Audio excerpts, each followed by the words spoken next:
We have a major Toronto Blue Jays free agency update to go over today. Is following Ross Atkins making his first big splash by acquiring Anthony Santander.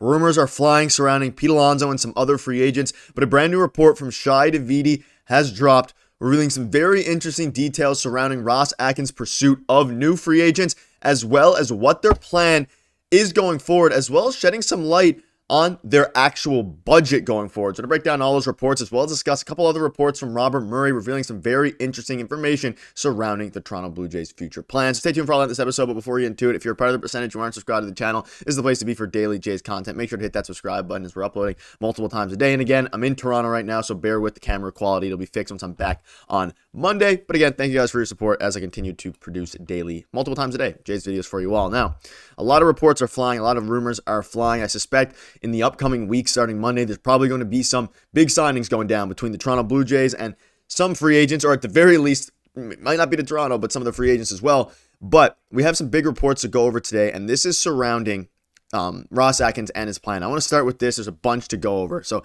how will the Jays navigate the rest of the offseason? Schneider shares his read on Toronto's front office strategy with JD Bunkus, and he basically goes on to say that if Ross is going to say that the Blue Jays will run further opportunities up to ownership for a decision, he's not saying that without being calculated. My read is that they'll be looking for value and have to make a really good business case. So this is very intriguing because this is the first time, and now we know in Ross Atkins' press conference there about a week ago, he came out and said that they're happy with the moves they've made, but any of the other moves are going to, in theory, have to be approved by ownership. Now, there's a few different things to go over with this. And what Schneider is basically saying is now, if they want to make further moves, they're going to have to get approval from ownership, which is something that we kind of knew.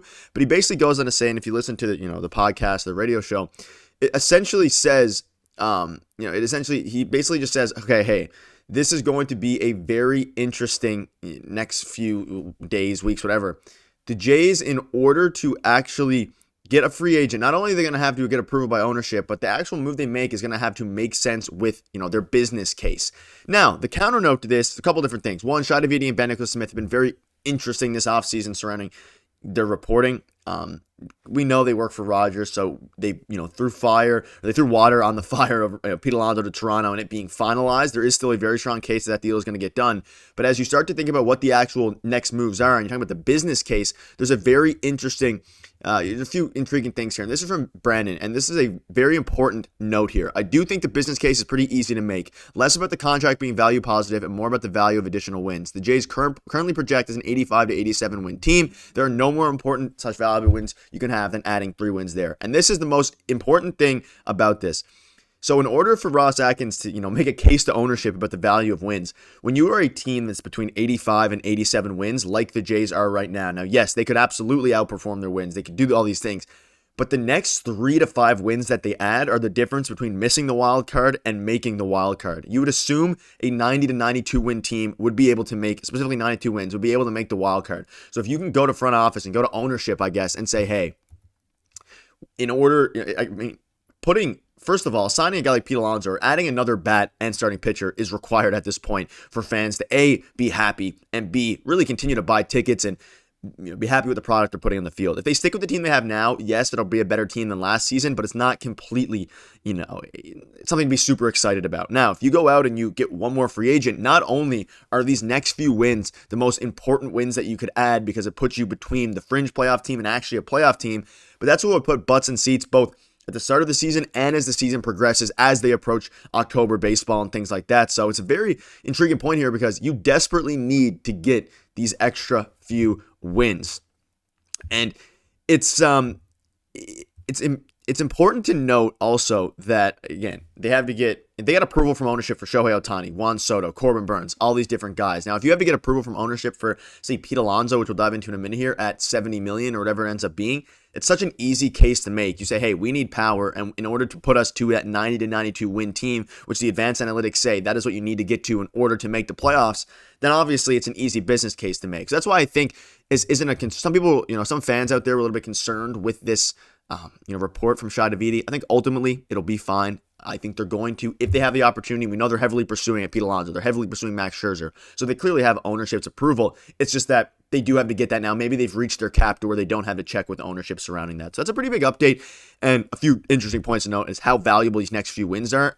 And by wins, I'm talking about, of course, the WAR you're getting from these players, which is why this is such a critical point of the offseason for the Jays. They did their initial work. They now have to push and finish up this work. Now, from Robert Murray, a new report dropped. The Blue Jays have been in on Alonso and Profar. I've heard them connected to some different names. I'm not allowed to report right now, unfortunately. Just know that the Jays are very active in the market right now. So, surrounding Pete Alonso, this is also, of course, Jurickson Profar has signed with the Braves. Now, this is Robert Murray, a pretty reliable reporter. This is another guy saying that the Jays are in on Alonso. And there's been a ton of different reports, a ton of different rumors circulating surrounding Pete Alonso to the Jays, surrounding, of course, Max Scherzer to the Jays. And we'll keep you up to date with that. But there definitely seems to be some interesting leverage being played here between the Scott Boras and the Toronto Blue Jays. Now, we know that there was a bunch of reports saying that talks were finalizing and all these different things and that they were really heating up. You then have Ben Nicholson-Smith come out and say that's not necessarily the case. So you now have Robert Murray saying they were in on Profar, which we heard from multiple people. You have Hector Gomez coming out and saying that the Jays are heavily involved in Pete Alonso. And it's been pretty quiet since a couple days ago when all of those rumors and reports were going down. And Pete Alonso met with the Angels yesterday, still hearing nothing is close between the Jays and Alonso. Pressure on the Mets didn't work, and now he wants to put pressure on the Blue Jays. And that is another interesting thing. And we know a report dropped yesterday saying Alonso, a beloved homegrown star in the Queens, remains a free agent. The Mets, with money to burn, could still use another right-handed hitting slugger. A reunion seems almost too obvious. You add in the fact that both sides are open to a 3-year deal with opt-outs, according to a source, and it's only a matter of believing it won't happen when Alonso signs on the dotted lines to play elsewhere. And of course, this is all dating back to when Doug Doucette came out and said, hey, the Toronto Blue Jays and Max Scherzer, they're going to get both. They're going to get Max Scherzer, they're going to get Pete Alonso, all these different things. And that's when, and then you started hearing from beat writers from New York, whether that be Tim Healy, whether it be Andy Martino. And now it's been pretty quiet on that front. So we're going to keep you up to date with, of course, the Pete Alonso stuff and all the things that are going on surrounding that. But at this juncture, it's going to be very interesting to see how they actually pursue these players. And also a quick note on Alex Bregman here as well. And we'll have another video probably later today as more reports drop surrounding Pete Alonso. But the teams currently in on Alex Bregman are the Red Sox, the Jays, the Tigers, the Astros, and the Cubs. And an interesting point to note about this is that we obviously know the Jays have been in on Alex Bregman. The GM of the Astros came out today and basically said they don't think they're going to be able to retain Alex Bregman. They said they're still having conversations. I think at this point, the Astros are probably saying that to help give Bregman a little bit of leverage to whatever team he's going to. I don't think the Astros at the point are going to get them.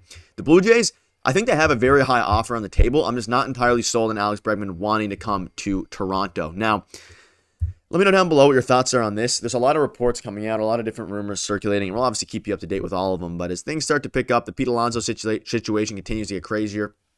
We're going to keep you up to date with that situation. But let me know down below what your thoughts are on this new report from Shi Davidi surrounding both Pete Alonso and all of these other free agents as things continue to percolate, they continue to escalate. We're going to keep you up to date with all the latest news. So make sure to hit that subscribe button and let me know down below, out of these players that are remaining, whether that be Pete Alonso, whether that be Alex Bregman, who would you want to see most on the Toronto Blue Jays? Thank you guys for watching. Cheers.